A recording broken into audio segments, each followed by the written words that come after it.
عبداللہ بن محمد نے بیان کیا، کہا ہم سے ابو عامر نے بیان کیا، ان سے فلیح بن سلیمان نے بیان کیا، کہا کہ مجھ سے سالم ابو نضر نے بیان کیا، ان سے بصر بن سعید نے اور ان سے حضرت ابو سعید خدری رضی اللہ عنہ نے بیان کیا کہ رسول اللہ صلی اللہ علیہ وسلم نے خطبہ دیا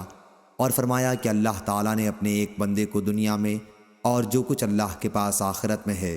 ان دونوں میں سے کسی ایک کا اختیار دیا تو اس بندے نے اختیار کر لیا جو اللہ کے پاس تھا۔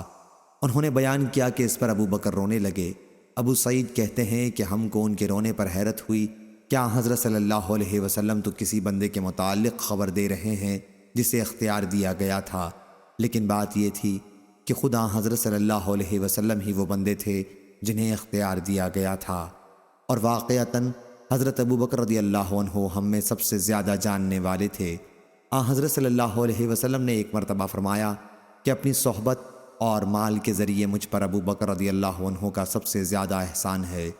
اور اگر میں اپنے رب کے سوا کسی کو جانی دوست بنا سکتا تو ابو بکر کو بناتا،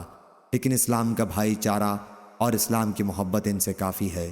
دیکھو مسجد کی طرف تمام دروازے جو صحابہ کے گھروں کی طرف کھلتے تھے سب بند کر دیے جائیں، صرف ابو بکر رضی اللہ عنہ کا دروازہ رہنے دو۔